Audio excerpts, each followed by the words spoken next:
கன்னியாகுமரி மாவட்டம் நாகர்கோவில் அருகே செயல்பட்டு வரும் டாஸ்மாக் கடையை மூட வலியுறுத்தி பொதுமக்கள் மற்றும் பெண்கள் போராட்டத்தில் ஈடுபட்டனர்.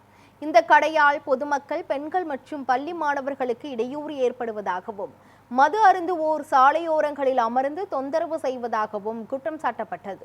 மேலும் 18 வயதிற்கு குறைவான சிறுவர்கள் மற்றும் கல்லூரி மாணவர்கள் சீருடையுடன் வந்து மது வாங்குவதாகவும் தெரிவித்து கடையை திறக்க விடாமல் பெண்கள் போராட்டத்தில் ஈடுபட்டனர். இந்த சம்பவம் குறித்து தகவல் அறிந்து வந்த காவல்துறையினர் பொதுமக்களுடன் பேச்சுவார்த்தையில் ஈடுபட்டனர். வேலைக்கு போயிட்டு ராத்திரி 8 மணிக்கு வந்து ஆத்து சேனல்ல எங்களுக்கு குளிக்க முடியல. 17 வயசான பயலெல்லாம் குடிச்சுட்டு எங்களுக்கு ரொம்ப டார்ச்சர் ரொம்ப அதிகமா இருக்கு. அதனால இந்த கோட்டர் கடை இன்னும் வேண்டாம். நாடாங்கோட்டுக்காரங்கிட்ட இருக்கு இந்த கோட்டர் கடை. இந்த கோட்டர் கடை தயவு செய்து இருக்கக்கூடாது. முதலமைச்சர் எல்லாரும் சேர்ந்து எடுத்து எங்களுக்கு இந்த கோட்டர் கடையா நிப்பாட்டணும். பிள்ளைகளை பாதுகாப்பு வேணும். பிள்ளைகளை ஒத்தைக்கு விட்டு வர முடியல. இந்த கோட்டர் கடை வேண்டாம், வேற எங்கேயாவது கொண்டு வச்சிட்டு எங்களுக்கு எந்த பிரச்சனை இல்லைன்னு